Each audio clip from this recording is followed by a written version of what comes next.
Ladies and gentlemen, good day and welcome to the Q4 FY21 conference call of Hindustan Oil Exploration Company Limited.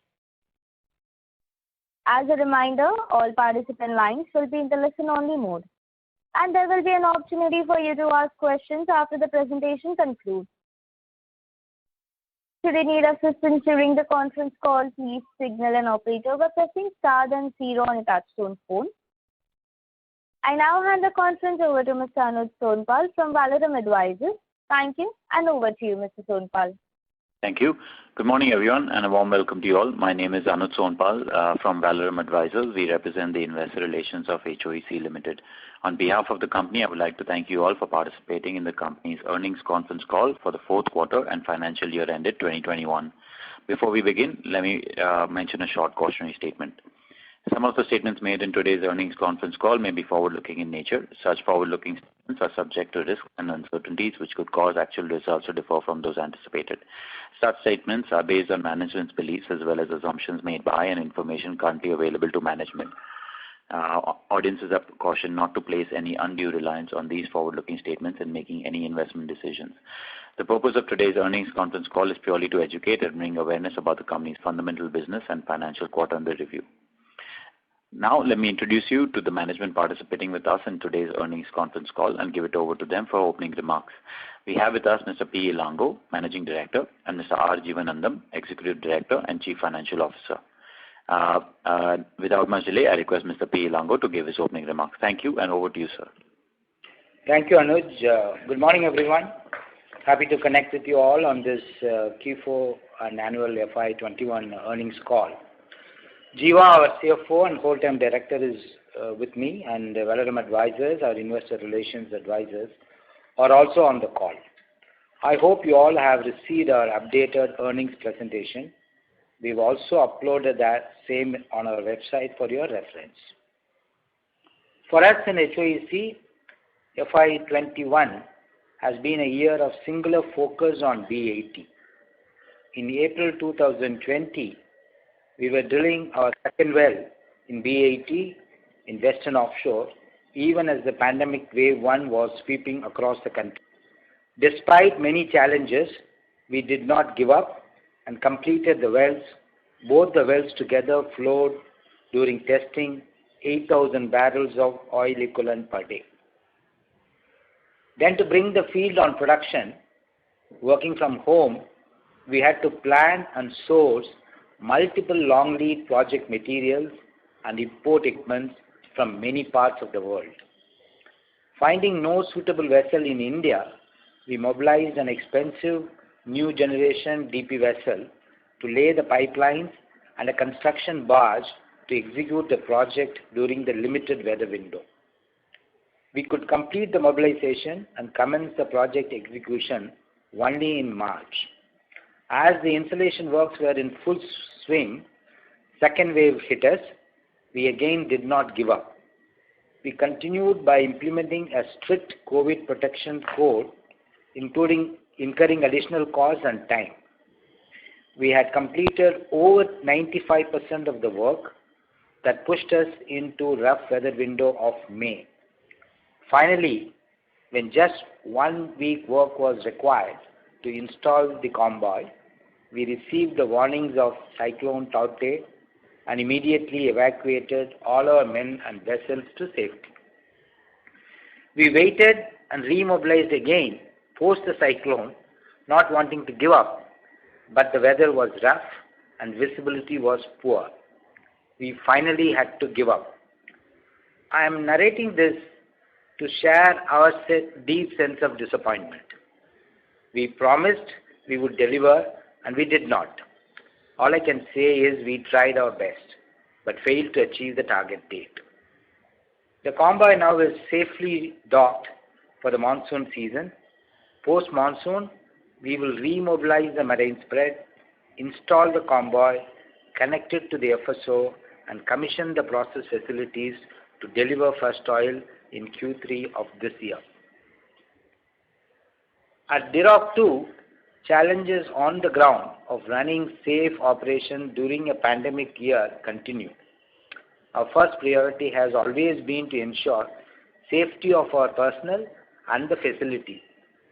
Despite the challenges, we continue to produce consistently at high production levels from Duroc. Average production of gas from Duroc for FY21 was about 35 million standard cubic feet per day, which is close to the full planned capacity of 1 million standard cubic meters per day. The performance of Duroc reservoir has been promising and consistent. While we have delivered volume from Duroc over the last 3 years, our focus has now been to increase value from the gas produced in the context of low government notified gas prices of $1.79 per MMBTU. As earlier announced, just a few days back, we concluded successfully the first ever e-auction of natural gas produced in the Northeast region. The results of the e-auction indicate a very healthy demand, with approximately twice the amount of volume available being bid for. The volumes are bid at over $1 premium to the existing 6-monthly government notified prices. This is a significant development and has the potential to increase realized gas price from Duroc by more than 50% from the current levels. We have provided the details and an illustration in the investor presentation. Please take a look at that. The current arrangement will continue with Oil India to ensure smooth transition using the pipeline infrastructure of Oil India. Once we move to the new arrangement, Oil India will act as a transporter for Duroc gas, for which the modalities are being worked out. We are now awaiting DGH and JV approval and hope to complete this process of transition in 3 months and expect incremental revenues from Duroc to start from Q3 of FY22. This pioneering e-auction discovered the market potential for natural gas in the Northeast region and in particular Upper Assam. We are in parallel preparing for the Northeast market being opened up for the rest of India, as the Northeast gas grid, Indradhanush, is progressing at a rapid pace and is expected to commission the Guwahati-Numaligarh pipeline portion in 2023. In PY1, production has declined and offtake has been inconsistent during the pandemic year. Our geological studies are being completed to plan the next drilling campaign in this unique fractured basement reservoir. The next drilling campaign in PY1 will be planned after first oil from B80.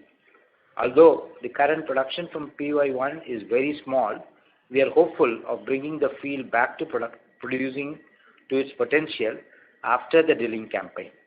Final investment decision will be taken after independent technical assessment and de-risking. In our Cambay assets, we have initiated the environmental clearance process to drill additional wells, and the execution of R2 PSC in our Palej block is in final stages. That's the overall update of our business operations during FY21. I would take few more minutes to briefly outline our growth strategy. At the macro level, effective supply control measures from OPEC and sharp revival in demand are strengthening the oil prices, and this trend is expected to continue as more economies get back to normalcy. In India, government policy thrust is focused on monetization of assets held by public sector units. In upstream exploration and production sector, HOEC is in an advantageous position to capitalize this opportunity with its edge in operating offshore fields. In a highly capital and manpower intensive sector, we chose the right asset and lean team model. Our idea was to emerge as the Uber of oil and gas sector by building world-class competencies in both geoscience and drilling. Both these functions are held by professionals with global experience, Mr. Krishnan and Mr. Robert White.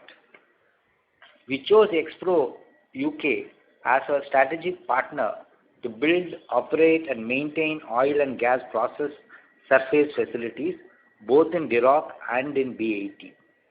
This strategy has served us well, with less than 100 employees contributing about 8,000 barrels of oil equivalent per day to India's domestic production.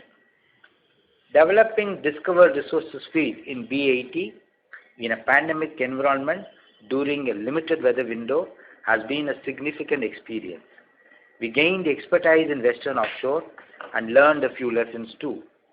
HOEC is at the cusp of transformation, looking at a multifold increase in revenue from third quarter onwards after we bring B80 into production. In FY21, HOEC's net entitled production was about 2,300 barrels of oil equivalent, with production mix of almost 90% gas and 10% oil. When B80 is on full year production in FY23, HOEC net share production will increase to over 7,000 barrels of oil equivalent with a production mix of nearly 50% oil. To drive the next level of growth, we have discovered resources within our existing portfolio that has potential to double this HOEC net share production to 14,000 barrels of oil equivalent per day. Further, we aim to add more resources by participating in the recently launched DSF bid round 3. We will also look for opportunity that shows up from the asset monetization policy of the government. Growing to the next stage is not without its challenges. We have some immediate cost overrun issues to deal with, and there are legacy PSC issues to overcome. What I have outlined is a broad strategy. We will develop and roll out a clear roadmap and business plan over the next few months.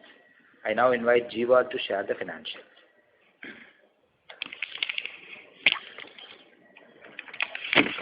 Thanks, Elango. We report that the company made a revenue of 24 crores in the current quarter against 27 crores in the previous quarter. However, for the year, the revenue is 111 crores comparing 201 crores in the previous year. In consolidated accounts, it is 30 crores against 31 crores in the previous quarter. And the annual number is 125 crores in the current year against 224 crores in the previous year. Virtually, there is a reduction of 100 crores reduction in the revenue. The reduction in revenue is mainly from reduction in prices of Assam gas and the volume reduction in PY1. The profit on standalone is 65 crores, which includes an adjustment towards the exceptional item, against 141 crores in the previous year. In the consolidated accounts, the profit after tax for this year is 53 crores against 138 crores in the previous year. The total expense of standalone is 74 crores comparing 87 crores in the previous year. Operating costs are not linear to the production except statutory levies such as royalty and cess, which is ad valorem. In the consolidated accounts, it is 89 crores comparing 113 crores in the previous year. Operating cash flow for the year before working capital change is 65 crores comparing 140 crores in the previous year. In the consolidated results, the operating cash flow stands at 54 crores comparing 132 crores in the previous year. The company cash and cash equivalent of about 60 crores as on 31st March 2021, and the consolidated accounts cash and cash equivalent is 92 crores. We have a secured loan facility of 150 crores from YMN to meet the capital towards additional 10% participating in the block and the capital expenditure thereon, which has been fully utilized. And investment on BIT, MOPU and SDM and floating storage offshore would be on revenue mode only after the commencement of production from BIT. Having substantial investment yet to put on production, yet on to revenue mode, a meaningful number would be reported after the commencement of BIT production. Thanks, Elango. Thank you, Deva. Anuj, we can open the floor to the questions, please. Thank you very much. We will now begin the question and answer session. Anyone who wishes to ask a question may press star and 1 on the touchtone telephone. If you wish to withdraw yourself from the question queue, you may press star and 2. Participants are requested to use handsets while asking a question. Ladies and gentlemen, we will wait for a moment while the question queue assembles.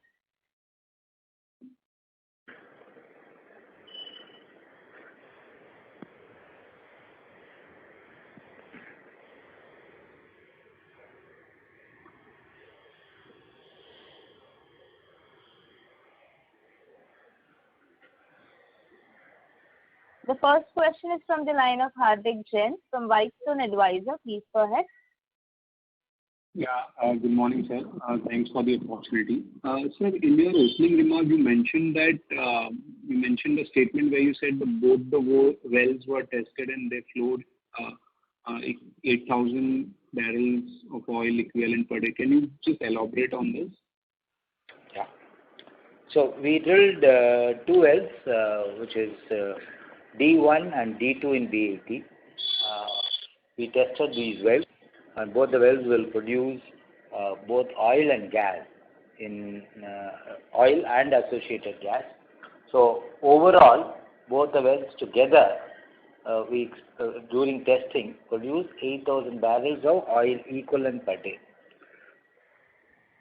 Sorry, I lost your voice in the last statement. Can you please repeat? Yeah, I said both the wells together produce 8,000 barrels of oil equivalent per day, which means basically oil and gas together. Okay. Right?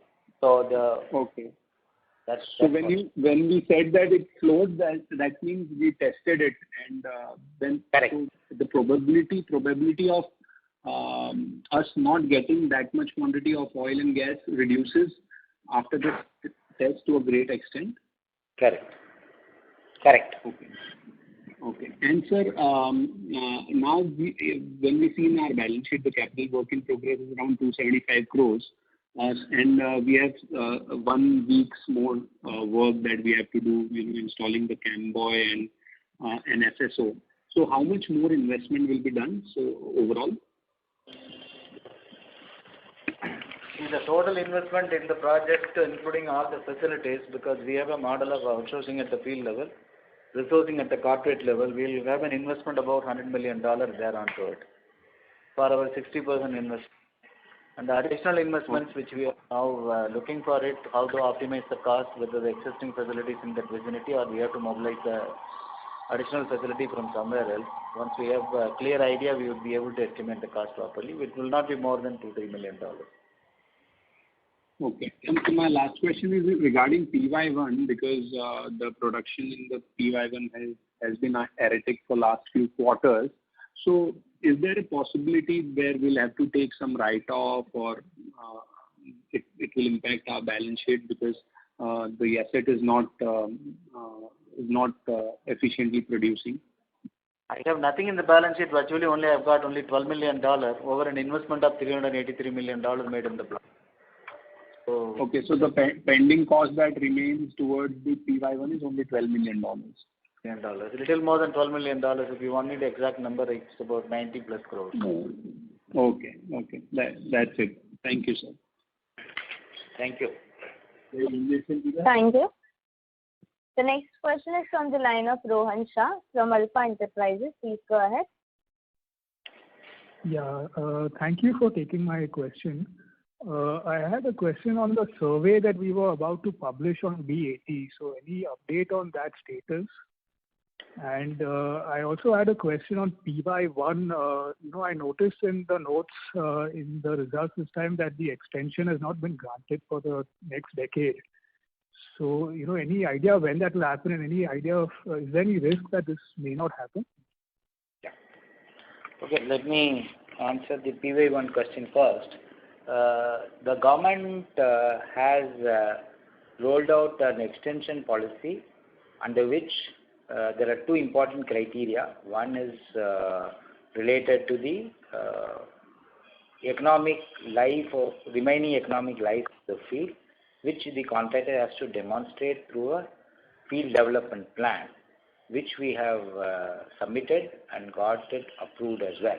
So we have a field development plan which demonstrates to the government's satisfaction, both economically and technically, that the field can continue to produce for 10 years.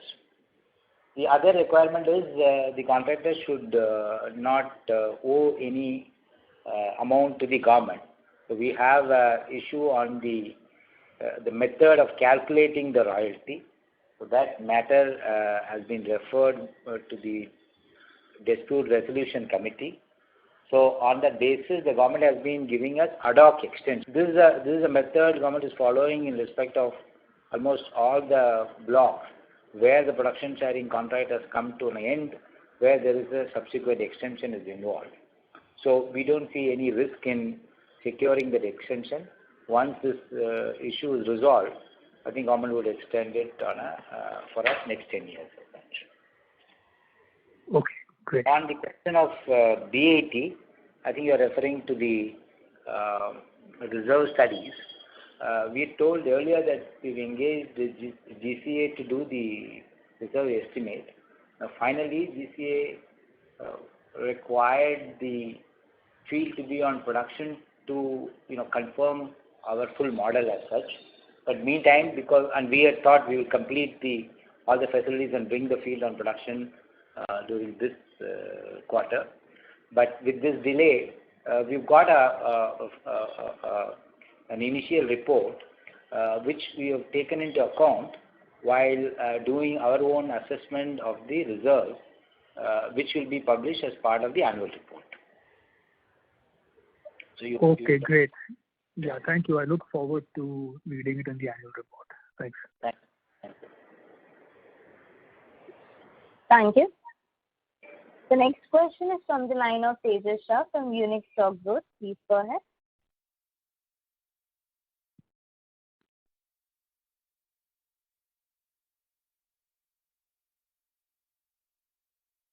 Mr. Tejas Shah, please go ahead. Your line is unmuted.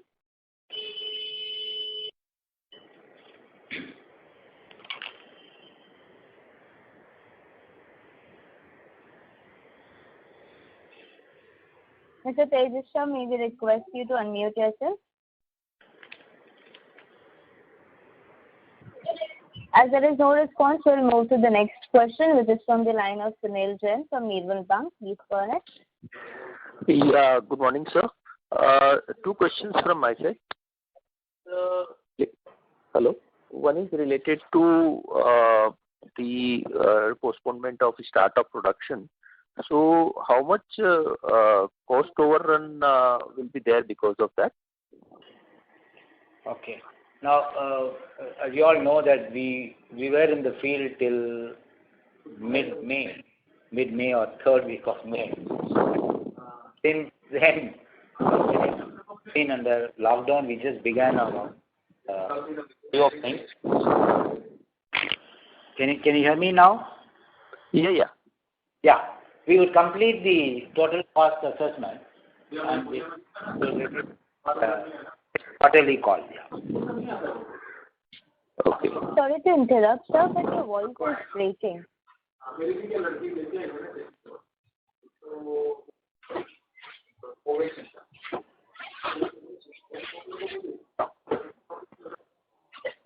Mr. Sunil Jain, may we request you to mute your line, sir, while the management is answering your question, because there is a disturbance from your background. Yeah, okay, fine.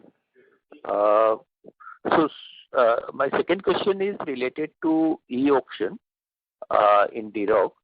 So, you said that we will be realizing $1 extra. So, how much volume we can sell through e-auction and when we can get full benefit of the same? Yeah.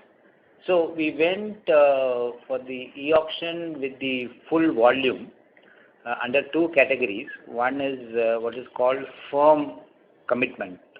The other is fallback basis. Fallback essentially involves no specific contractual obligation to take or supply the committed volume. So our strategy was really not to disturb the existing arrangement we have with Oil India. So currently, whatever we are producing, which is about 35 million standard cubic feet per day during the last financial year, the entire volume was being sold to Oil India. Oil India, in turn, was commingling that gas with theirs and then distributing. When we went for e-auction, we put two options, both fallback and firm.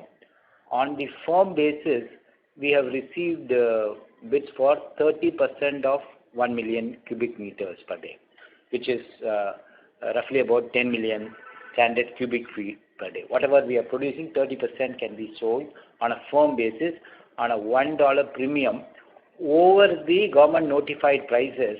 As and when the government notified prices changes, or increases or decreases, this will also, the base price will change.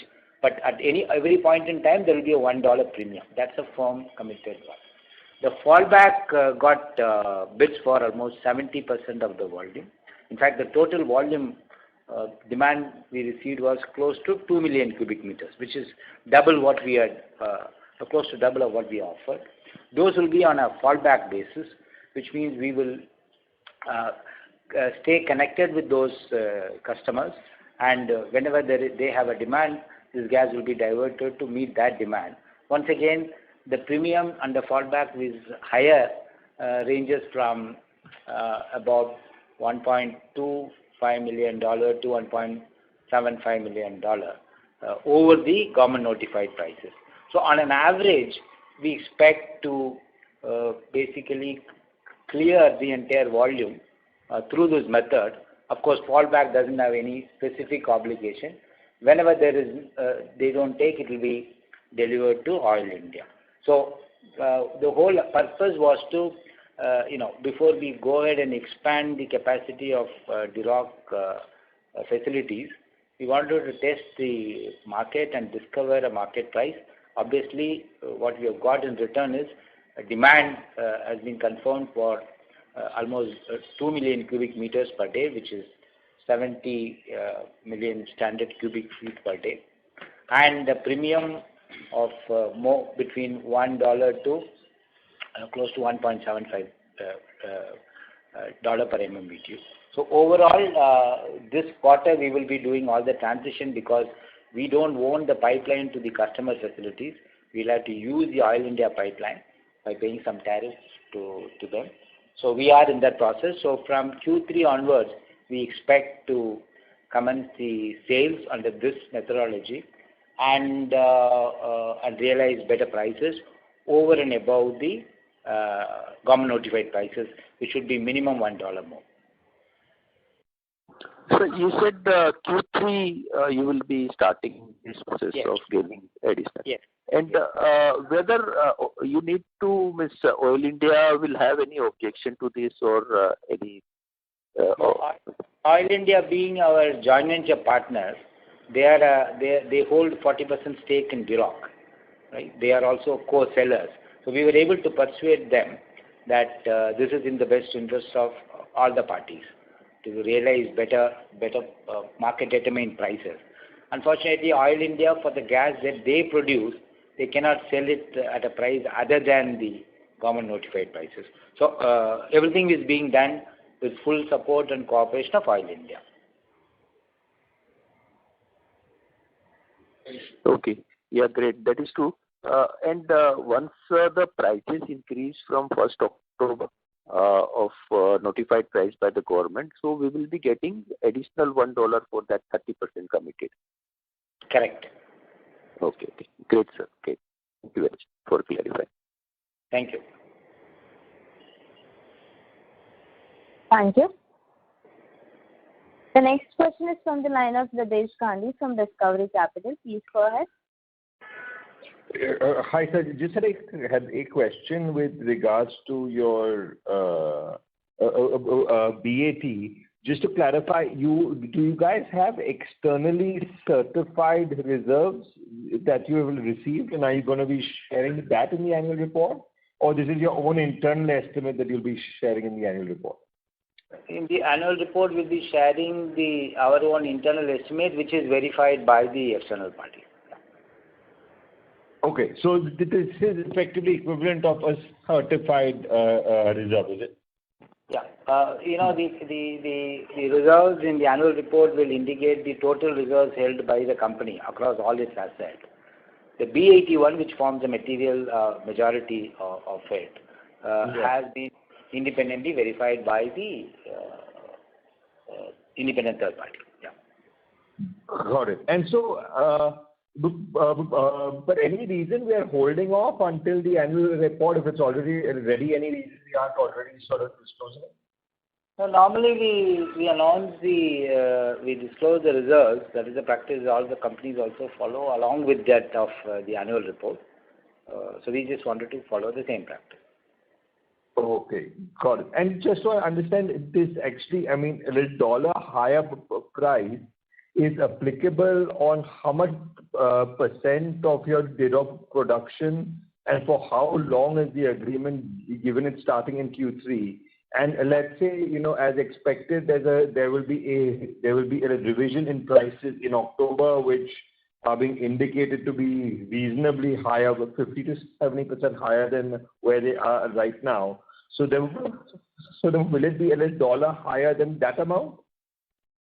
Yes, it will be higher, $1 than that amount. And the contract we are initially signing is for a 2-year period with all the customers. Because the demand received was close to 175% of the volume that we offered, we expect the offtake to sell the almost the entire volume through this method. The only thing to understand is 30% is on a firm basis, where there's a take or pay or a firm commitment by the customer. The other 70% is on a fallback basis. So we would be meeting depending on the demand. But generally, what this e-auction confirmed to us is there is unmet demand from the existing customers. All these are existing customers. None of them are new customers. All of them are existing customers of Oil India. Most of them are major players like NTPC, NRL, BCPL, major public sector undertakings. We are not talking about tea estates and smaller players. Therefore, we expect the volume to be taken at the premium of at least $1 more than the government notified prices, whatever that may be. Yeah. Which is in any case lower than what the free market prices. Got it. And just a last question, if you could just give us an update on actually Kharsang. Yeah. In Kharsang, the production is this year's production is on an average around 550 barrels per day. With the oil prices strengthening, that the revenue from there should increase. As far as PSC extension, that field also got ad hoc extension, pending resolution of some of the cost recovery issues, some forest clearance confirmations, etc. And the operator of that field is handling those ones. Got it. Understood. Okay, thank you. Thank you. Thank you. The next question is from the line of Nirbhay Mahawar from N Square Capital. Please go ahead. Yeah, so just wanted to follow up regarding your production growth. You mentioned 2,400 barrel of net production will move to 8,000 post BAT and 14,000 through other organic field expansions. Is this correct? I said 2,300 will go to about 7,000. 7,000. Has the potential to go to 14,000 once we make additional investment in existing portfolio. So what I wanted to outline was our existing portfolio has the capacity to deliver volume. Obviously, this will involve additional investment by way of drilling wells, etc. Yeah. I know. So with BAT's cash flow, would it be fair to assume that we should be able to do it largely through internal approval? Yeah, post BAT, we will be able to phase it in a manner. Okay. And wanted to understand your perspective on potential of DSF-3. What kind of opportunities exist for a company like HOEC? Yeah, overall, there are, after take feedback from the industry, the government has increased the individual acreage size of each block than what it used to be in the previous bid round. So the acreage sizes are large. Overall, there is close to 13,000 square kilometer of discovered area across the country are an offer. We as a company, having experienced both in Western offshore and Eastern offshore, would be looking at opportunities, particularly in the offshore area as such, which is more of a high risk, high reward, fall in the high risk, high reward category, where the competition also would be lower. Okay. So you would it be fair to assume that in this category probably number of bidders would be restricted to 3, 4, or 5 only? Because I think very few companies in any case have participated in DSF 1 and 2. So, in terms of the offshore, currently there are only 3 companies in India with other than ONGC. Totally, if you include ONGC, there are only 4 companies in India with experience in offshore production. One is obviously ONGC, Reliance, Cain, and HOEC. Okay, sir. Thank you. Thank you.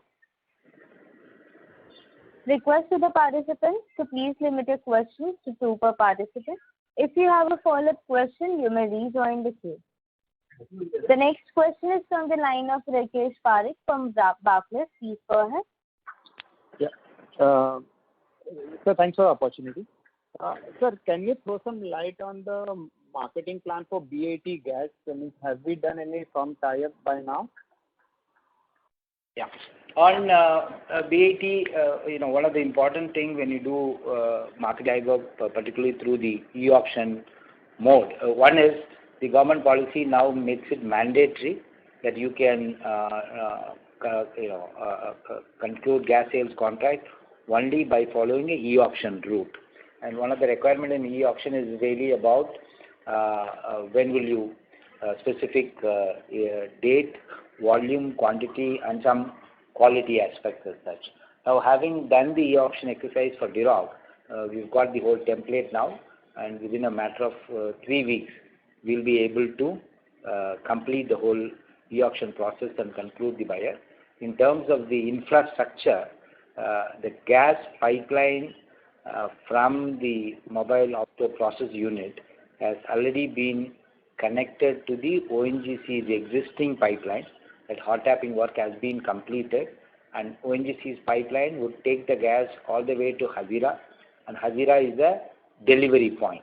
So it's very, in 3 weeks' time, we can conclude the e-tendering process. We will do that closer to commencement of production. And the e-tendering will be like a government price plus or minus kind of a price. There is no particular methodology. The different companies have followed different, meaning one can put a LNG as a benchmark, and people can quote a premium or a discount to that as such. So different companies have followed. In Northeast, we followed this government pricing benchmark because the Northeast customers are used to the government pricing methodology. In Western, which is a much more freer market, Gujarat market, I know other companies like Reliance followed a different methodology of linking the price to the Asian LNG import as a benchmark. Basically, you need to provide a benchmark and then ask the bidders to. We will do that. Okay. So it will be once we are ready with the infrastructure, we'll be able to auction, right? Correct. Yeah. Now coming to this Diroc auction, I think so that was very encouraging that we are getting some additional demand over there. Just wanted a thought. Once we have the second phase up and running, are we under commitment to supply to all India, or we can use this opportunity to do a direct market, having seen the demand? We can do direct marketing. There is no obligation to supply to all India. There is no obligation. Yeah, that's helpful. And this last question. Sorry to interrupt you, Mr. Parekh.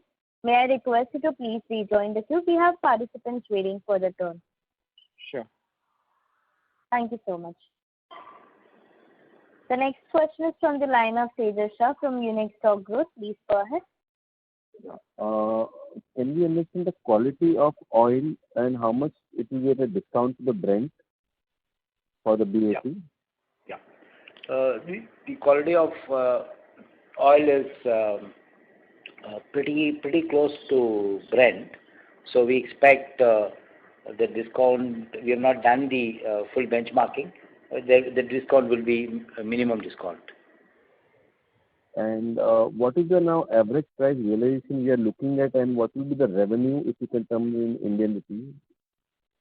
So we had earlier kind of indicated that at a price of about $55, the net back will be about $25 per barrel. But now, the prices being higher, would it be prudent to increase it to 65 or 70, or? So this is whatever is the prevailing price.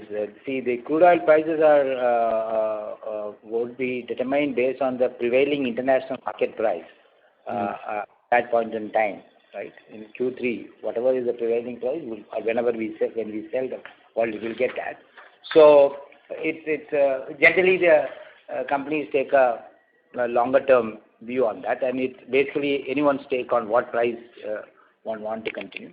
All we can say is we've kept our cost base is such that we will be making margins even at a $35 oil price. Thank you. The next question is from the Sadanand Shetty from True Equity. Please go ahead. Yeah, hi. Mr. Elango, what is the profile of customers who has bid in e-auction? My second question is, how is the price trend? Has it been volatile since the time it began? Has there any time it has been in discount also to APM prices? Just the first question, in terms of the customer profile, majority of them are Government of India public sector companies such as Numaligarh Refinery, BCPL, and NTPC power plant,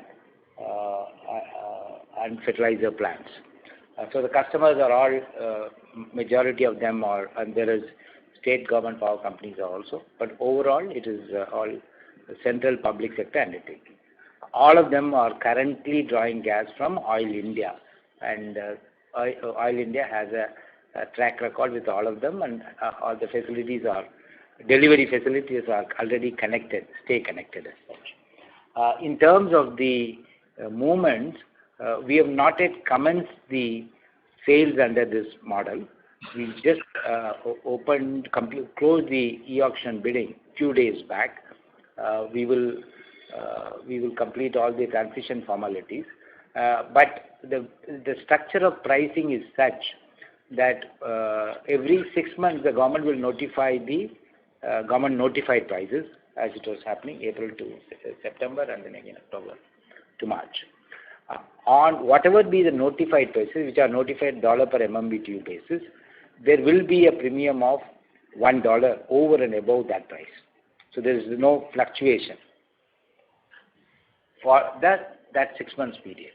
If the government notified prices fluctuate, accordingly a realization. But at any point in time, there will be a $1 premium over that. That's how the commercial structure is. Thank you. The next question is from the line of Abhijit Vora from Sharekhan. Please go ahead. Yes, sir. I have two questions. Firstly, on what is our cost of production for gas in MMBTU terms? Yeah. The cost of production should be around all statutory levies should be around 1.4. Sorry, sir, your voice is not audible to me. $1.4 per MMBTU to 1.5. Excluding the levies, right? Yeah, it is including the levies as such. Including the levy. Okay. Levy here is only the royalty. There is no cess on gas. Yeah, so this includes royalty on the gas, right? Yes, what is happening is most of the facilities, most of the outflow is not variable. The cost is not varying in production. If the uptake is more and the production is more, if the production is stagnant, getting this cost is more. We can look at an on and average overall price per annum should be in the order of around $1.4 to $1.5 per MMBTU.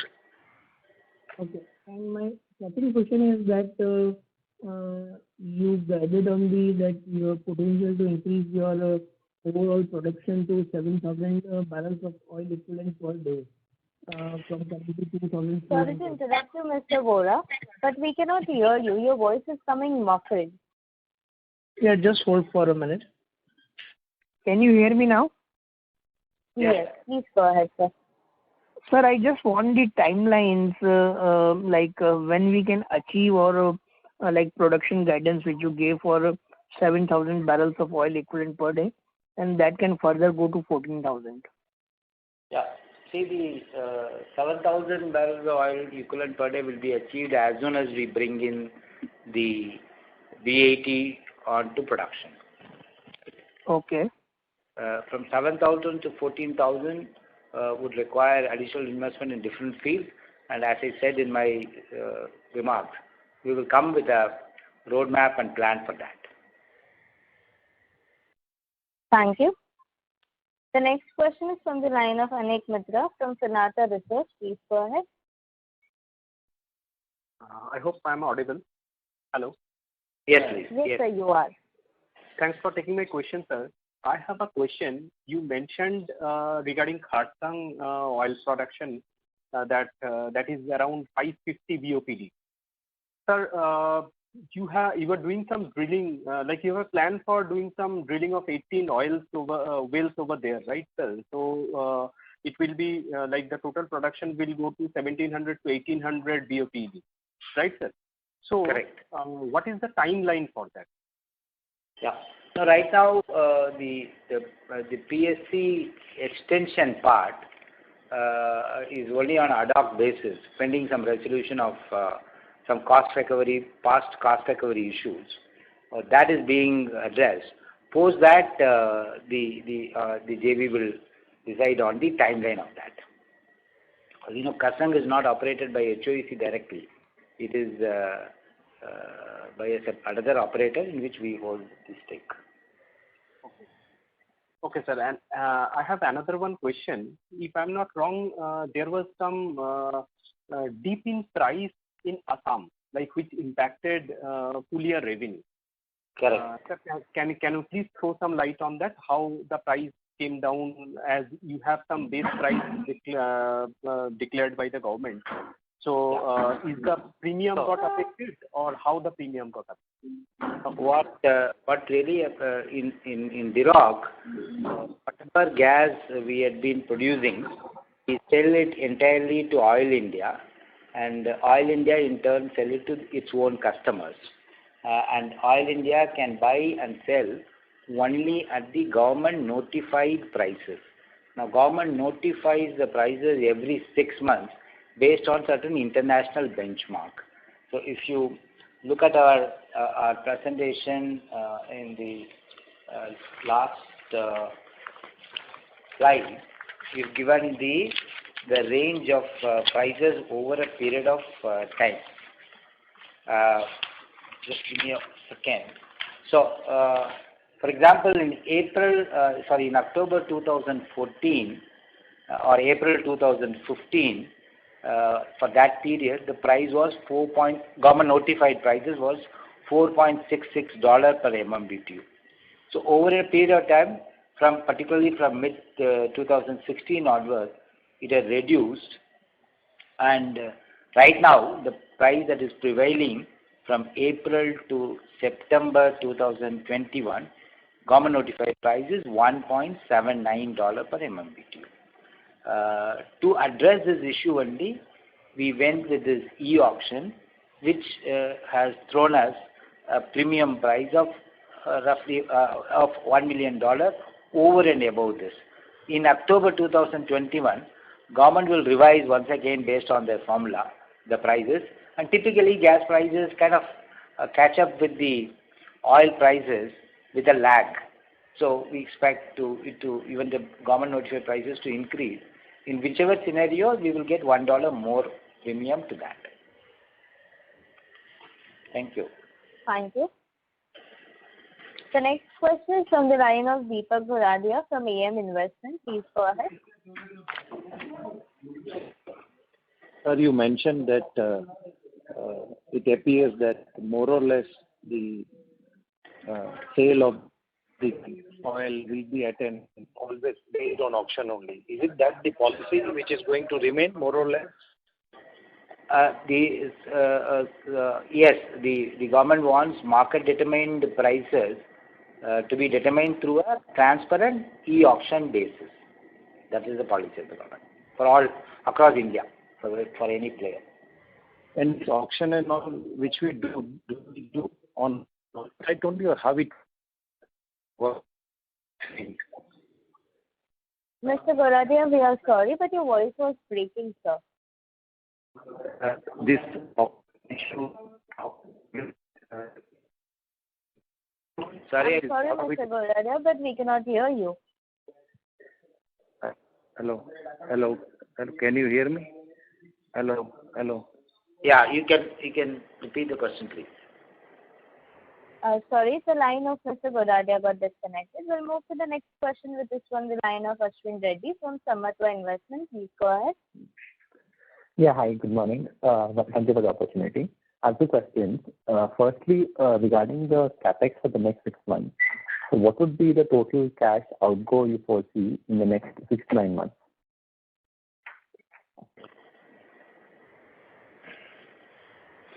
Hello? The capital for the next 6 months we need for BAT, and put together we need about $20 million, which we have to raise the fund. So you'll be raising more debt, or would you plan to raise equity? What is the broad plan roughly? Yep. So decide on it, whichever the more cost of capital gets lower than that. Okay, understood. And regarding Dirac, can you potentially take the e-auction route for the entire current production, or there is certain production which you have to supply at the government prices only? No, we can do entire production. All right. And regarding PY3, is there any progress on PY3? Because right now, given where the oil prices are, and given that the block did not have any issues in production in the past, is there any traction on PY3? Yeah, the meetings are being held between the JV parties. Okay. To agree on a forward plan. Right now, we don't have anything to disclose. Okay. Okay, thank you. Thank you. The next question is from the line of Rohit Koti, an individual investor. Please go ahead. Thank you for the opportunity, sir.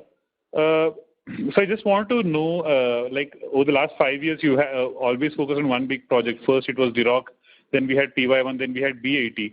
So going forward, I believe our bandwidth has expanded, and we can focus on one or two big things at a time. What are we focusing on next to bring on stream? I believe one would be the Dirac expansion. What about what are the other things? Yeah, you're right. We would be, we build the organization to undertake multiple projects at the same time post BAT, and obviously BAT has given enormous experience for us to look at some exciting opportunities in the western offshore. So we'll be looking at the DSF bid round with a lot of interest. And secondly, our priority is to really get the PY1 production back on stream by drilling additional wells. So if you really look at the portfolio, three material assets as we see are BAT, Dirac and PY1. PY1 is of particular interest for us because we hold 100% stake in the block. Our efforts would be rewarded to corporate. We have a developed infrastructure already in place. Of course, technically it is a challenging block, so we would do whatever it takes to de-risk it and do that. So these three are the priority in our portfolio. Of course, other than that, we have Cambay and some work is going on, will go on future in Karsang. We will have the flexibility to really do, but focus will now onwards would be on more on growing net production and enhancing our value over the volume. The timeline of FY23 for DROC, do you have a similar timeline for PY1? When do you expect the work to be completed? Now, as I said, we would really we have done the initial planning part, which is the studies have been completed, and the clearance process has been initiated. That is ongoing, but we would take the decision, the capital investment, after paying the from BAT. Thank you. My last question, sir, is, I mean, we've talked in the opening remarks about asset monetization of PSUs and DSF bid round 3 to be of particular interest for us. And given our expansion programs to grow to 14,000 and even more maybe in the future, do you see us requiring equity capital in future? No, as you have mentioned, initially we are looking at a 20 million fund initial, but that once we have the BAT on stream, that we have the flexibility to manage the capital, and if required, we'll look at it at that point in time. Okay, thank you. I'll get back into the queue. Thank you. The next question is from the line of Ravi Nanda, an individual investor. Please go ahead. Sir, what is the free cash flow you have generated in this year? The operating cash flow is about 50 crores. And sir, regarding debt of the company, when do you expect to repay the debt after BAT commissioned or later? See, the BAT is, substantial investments have got into the block, which is in the order of over 700 plus crores. So unless this things put on production, the meaningful cash flow will not come now. This will be in the order of say 50 to 75 crores because of the gas price revision there on towards. But once the BAT comes into the picture, then we will be reporting a good numbers. Then that will take care of us on the organic growth of the rest of the assets. Okay, sir. Thank you, sir. Thank you. The next question is from the line of Manan Patel, an individual investor. Please go ahead. Hello, sir. Thank you for the opportunity. So my first question is, you mentioned that for the oil that we sell through e-auction and DROC, we'll have to pay some charges to Oil India. So I wanted to understand, what kind of, what is the amount of charges would we need to pay? We expect it to be marginal because even now we are paying a marginal transportation fees to them. But under this new arrangement, it expands. We haven't yet concluded an arrangement with them. Once we conclude, we'll let you know. But we don't expect it to be a major issue. Understood. So my second question is, while it's great to know the e-auction demand for the DROC gas, but we saw the other auctions that were conducted by RIL and Kane got significant premium to whatever the government notified prices are. So why are these premiums very much lower than that for DROC? Basically, India's most premium gas market is in Gujarat. If you are selling gas into Gujarat, you can get a very high premium. Whereas our delivery would be restricted to upper Assam area. So where the only private sector player is us, other than Oil India and ONGC, and the buyers are all public sector companies predominantly and tea estates. Therefore, this itself is a major breakthrough as far as we are concerned. We've kind of really made a pioneering effort in opening up the market and change the perception that Northeast is not for market players. So the gas prices from BAT, which you will sell into Gujarat, will be much better than for DROC, right? Is that understanding right? Correct. Absolutely. It will. Okay. Thanks a lot, sir, and all the best. Thank you. Thank you.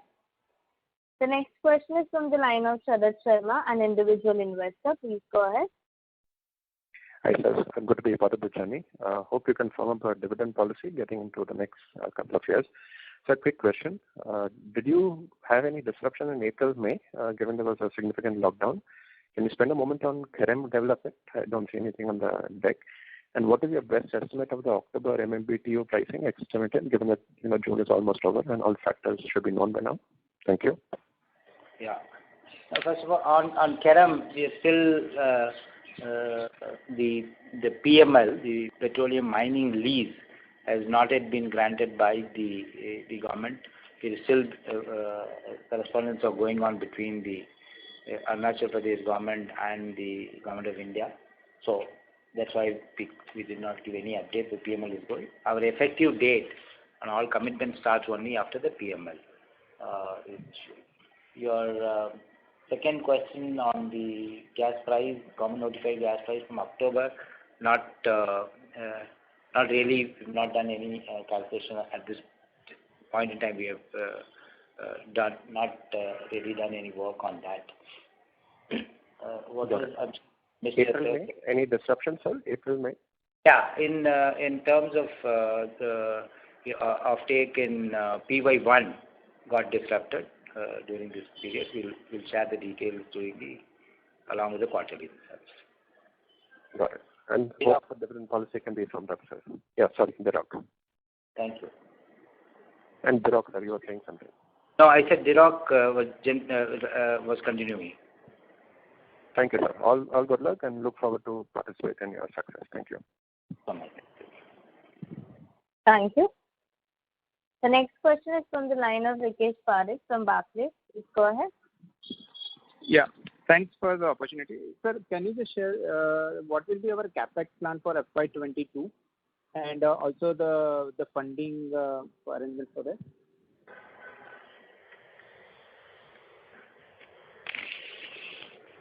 See that 21-22 we have a plan for putting the B80 on production. That is in the current financial year, right? So that we need total in about whatever the work executed, which we have to pay for it, all put together, we are expecting in the order of say $20 million.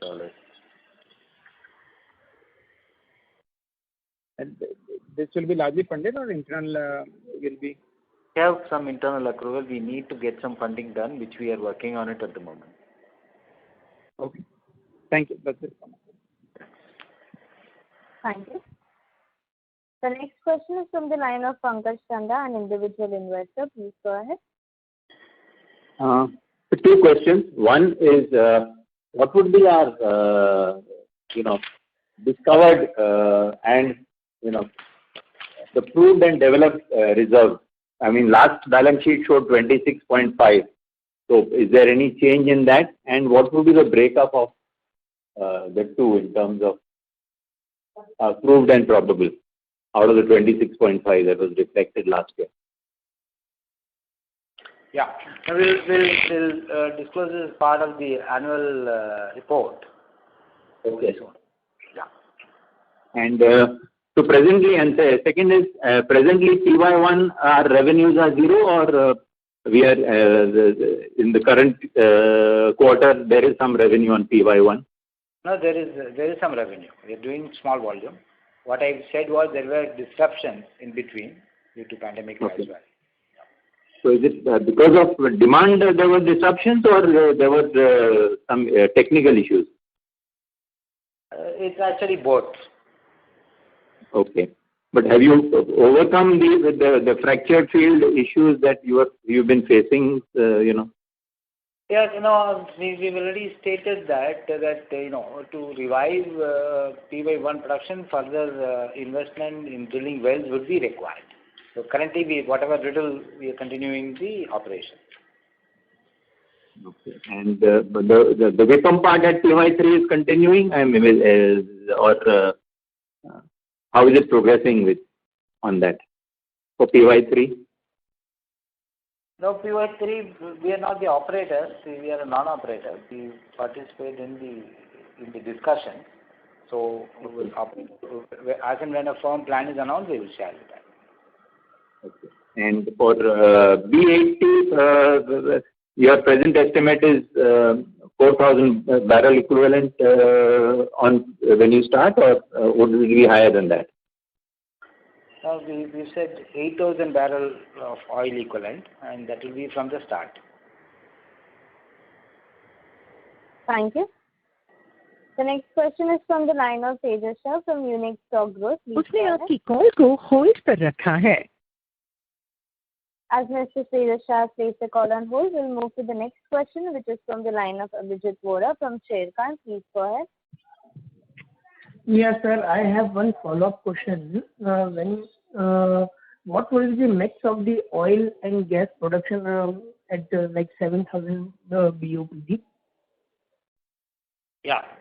So, when we right now our oil and gas production mix is our production is majority is gas, which was majority is coming from Iraq. So it's about 90% gas and 10% oil. When we bring B80 on production, it will be predominantly oil. Therefore, the total mix will be approximately 50-50. 50% oil, 50% gas, as long as net attainable production of HOEC. Then, with the oil prices moving up, should that improve the overall per unit profitability? Because gas we are making currently lower profit. So is that the right assumption to make? Correct, because we will get the current prevailing spot market international market price for oil with some discount to the benchmark crude, whatever we agreed with the buyer. Thank you. The next question is from the line of Ashwin Reddy from Samatva Investment. Please go ahead.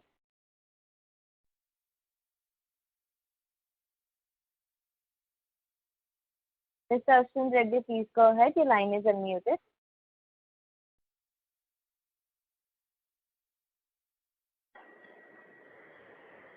As there is no response from the line. Hello.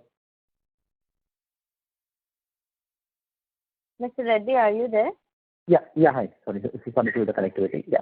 So actually, I have a question on PY1. So after you finish your work on PY1, so is there any? Can we sell gas only to GAIL and at the same price, or can you again have an auction for the gas prices there as well in PY1? Yeah. In PY1, when we drill the new wells, some of them would be outside the existing field area, but within our block area. So we are under no obligation to sell that volume to GAIL.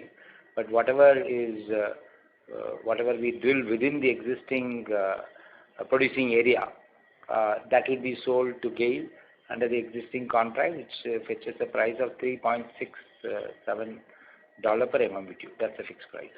So once we decide the exact locations, we will be accordingly determined. But there is a captive customer in terms of GAIL, and they have a connected facility with our plant. So it would be to GAIL. But the end users for this gas, I thought there were gas power plants in Tamil Nadu and some other industries there. Is the demand for the gas from the gas power plants and all? So what is the demand situation like at the end user level? Correct. At the end user level, I think the government, what we recently heard is Tamil Nadu government is kind of open to idea of these plants selling the power not only to Tamil Nadu Electricity Board but to private players as well. So overall, with the IOC's pipeline network coming up, we are seeing an increasing connectivity of network, which was a major issue. As long as you don't have a pipeline network, you are dealing with a very, very limited area. So we don't see a demand issue as far as the PY1 production. Thank you. Ladies and gentlemen, as this was the last question for today, I would now like to hand over the conference to the management for closing comments. Thank you. Thank you for joining in large numbers. With our recent transformational BAT development experience, as a team, we are confident that HOEC will propel from a leading private sector player in Northeast to a significant offshore oil and gas developer and operator with a strong balance sheet. We remain committed to add value to all the stakeholders by continuing our growth journey at a faster pace. Thank you all. Thank you. On behalf of Hindustan Oil Exploration Company Limited, that concludes this conference. Thank you for joining us, and you may now disconnect your lines.